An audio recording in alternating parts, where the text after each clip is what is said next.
C'est une consolidation de l'intention d'honorer ceux qui nous ont devancés dans la lutte. Et après avoir choisi le lieu et faire quelques réalisations, et venir l'inaugurer, c'est un nouveau pas. Alors pour que nous nous souvenions de ceux qui nous ont devancés dans cette lutte. Je retiens beaucoup de choses parce que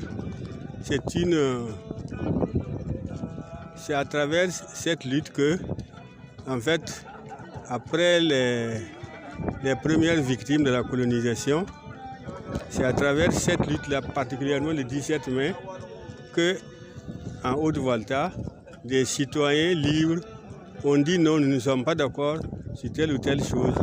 Et c'est cet élan-là, ce fut le départ de la lutte qu'on appelle la lutte anti-impérialiste, c'est-à-dire qu'il y avait des journées anti-impérialistes, c'est-à-dire je crois que c'était le 19, le 20 et le 21, où les élèves ont manifesté, et bon, jusqu'à l'aboutissement de la révolution du 4 août 83. Donc ça, c'était un départ. Ça, c'est l'élément déclencheur. Et à cette date-ci, on inaugure le mémorial. C'est une très bonne chose. Alors, seulement, il ne faudra pas que nous soyons limités. Pourquoi limités? Parce que ce n'est pas les 13 là seulement qui ont été tués. Mais actuellement, les honneurs et tout, c'est centré sur eux. Je dis bien centré. Les autres, on en parle, mais pas tellement. Moi, j'aurais voulu, par exemple, qu'à des occasions comme ça, de toute façon, c'est un problème immatériel, qu'on pense aux Henri Zongo, à Lengani, qui ont été aussi victimes de la chienlit qui a emporté Thomas et ses camarades.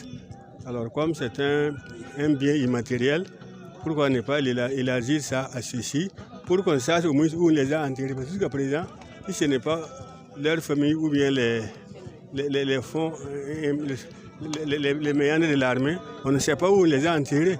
Nous avons appris seulement par la presse ou par les rumeurs qu'ils ont été aussi arrêtés et exécutés pour tentative de ne sais pas quoi. Mais maintenant, qu'on permette de savoir où ils ont été enterrés, tout comme on a tout fait pour reconstituer, ne serait-ce que symboliquement, ce qui s'est passé ici.